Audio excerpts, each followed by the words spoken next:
The first thing that a man should do is to transcend the limits of Triloki. This he cannot do as long as he is self seeking. He should therefore perform his actions unselfishly. And the Lord said as follows: There is a perishable and imperishable element in us. Karma or actions appertain to the perishable element. The perishable element constantly changes, so it cannot be our real self or Atma. From the standpoint of our real self, we cannot dissociate ourselves from our actions, which relate to our transitory nature. Here, the system of Sankhya came into requisition. But by this discrimination, we cannot forcibly stop the performance of actions, for the actions are propelled by active tendencies which form an inseparable part of our present nature, by the necessity of our very existence. So, by stopping actions, we force the tendencies to mental channels and cause more mischief by producing mental germs for the future.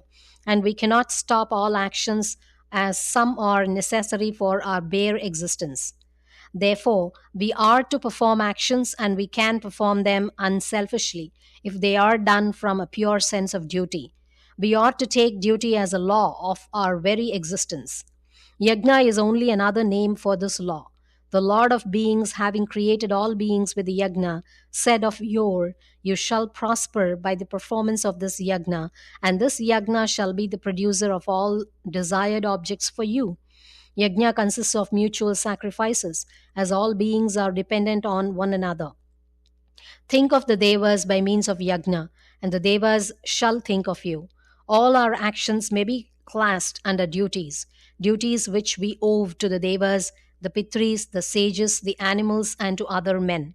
If we perform our karma for the sake of yajna only, we perform it unselfishly. As discrimination is useful in realizing the real self, so restraint is necessary to put down the acquired self. The tendencies of the acquired self, if left to themselves, prompt men to ever recurring actions which again produce their own effects, some of which develop into fresh tendencies or strengthen the pre existing tendencies. So, restraint is to be constantly practiced. The object of restraint is to free the mind from thoughts of the object world and to fix it on the real self, Atma. Here, the system of Patanjali comes into requisition. But the system is to be accepted with this reservation that yoga does not necessarily mean renunciation of karma. It includes the unselfish performance of karma, and for the average humanity, renunciation of karma is harmful as an expedient of yoga. Though there may be some who do not require karma for themselves, yet they should not renounce it if they want to set an example to others and not to confound their intellect. But the Purva Mimamsakas say Vedic karma is all in all, and the authority of the Vedas is supreme. Here, Sri Krishna had to assert himself as an avatara, and he asked people to accept his own authority. He said there was self seeking in Vedic karma, and one could not therefore avoid the recurrence of births by the performance of Vedic karma. So, Sri Krishna said to Uddhava, if the Vedas say that men attain Swarga by the performance of Vedic karma, it is simply by way of inducement and not as pointing out the supreme end. The father says, Boy, eat this bitter medicine, and I will give you this cake in my hand. The boy takes the medicine for the sweet thing, but that really leads to his recovery from the disease. So the Vedas mean final liberation as the end. But to enforce restraint, they hold out the prospect of Swarga, which is most agreeable to men. Many were unwilling to accept the authority of Sri Krishna, and the chief amongst them was Shishupala. This was a teaching of Karma Yoga by Sri Krishna, but the unselfish performance of karma is not all. It is only a negative virtue. It purifies the mind and frees it from the taint of a selfishness. The mind then becomes prepared for the higher planes and becomes fit for the direct influence of Ishvara. So Sri Krishna gave to his disciples the true conception of Ishvara. He told them Ishvara was one, the source of all existence, all knowledge, and all bliss. He told them how one Ishvara pervaded the whole universe and became thus manifested through the universe.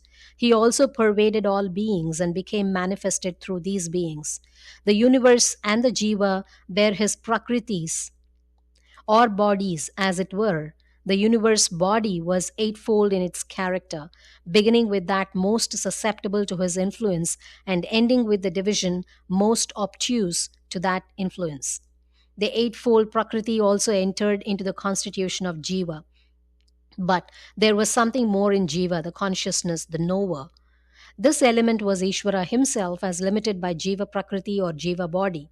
The whole universe being the body of the Ishvara, his knowledge and powers were unrestricted, whereas the body of the Jiva, being limited and restricted, his powers and knowledge were also restricted. This highest conception of Ishvara is not adapted for all. So Sri Krishna gave the conception of Ishvara as manifested by his powers and as manifested in time and space. And lastly, as he is manifested in the human body with four hands and the crown, symbolizing his lordship over the whole universe. But this conception of Ishvara is not enough, as man owes a duty to all beings, the performance of which is karma. So he owes a duty to Ishvara, and that duty is upasana. All beings made sacrifices for one another, and so they owe duty to one another. But Ishvara makes the greatest sacrifice for all beings, and he holds all beings close to his bosom in each kalpa, that they may work out their evolution under the most favorable circumstances. He waits for those that give up everything for his sake and give themselves entirely up to him, so that he may bear their karma upon himself and hasten their evolution to such an extent that they may approach his own state. As Ishvara gives himself to the service of the universe, so do his bhaktas too. Men owe the highest duty to Ishvara, and this they discharge by means of upasana. Upasana is a law of being for all jivas. When they reach the state of manhood, surrender is the essence of upasana, and this Sri Krishna taught to Arjuna. When a man, by performing his duties to other beings and to Ishvara, becomes purified and single minded, he is entitled to receive the final teaching and not before. And Sri Krishna gave that teaching at the very last to Arjuna. He said that Jiva and Ishvara were one in essence. It is the difference in Prakriti that makes all the difference between Jiva and Ishvara. When all the bonds of Prakriti are broken through, only Brahman remains, the one reality underlying both Ishvara and Jiva. When we become fixed in this wisdom, all is Brahman, and final liberation is attained. This is the real teaching of the Upanishads as embodied in Uttaramimamsa. In this connection, Sri Krishna pointed out the fallacy of the Vaiseshika system in attempting to know the attributeless through the attributes. The highest wisdom of the Kalpa was revealed, and the world resounds with all glory to Sri Krishna. The rishis and Mahatmas took up his work. All the religious movements and religious writings that have followed only reproduce his teachings. There was something, however, wanting in these teachings as given in the Mahabharata, the relation of Sri Krishna to his own bhaktas. What he did for the universe and how he did it are fully related in the great epic. But what he did for those that had already given themselves up entirely to him, who did not require the teaching of karma, upasana, and jnana, who were his own people, who knew no other dharma than himself, who had followed him through ages, and who simply took births as he appeared on this earth. What Sri Krishna did for these bhaktas, what his relations were with him and with them, are not described in Mahabharata at all. The lordly side is given, but not the sweet side. The picture of the Lord edifies and overawes, that of the lover enchants and enthralls. The Bhagavata sings what the Mahabharata left unsung. That is the peculiar significance of the 10th Skanda which follows.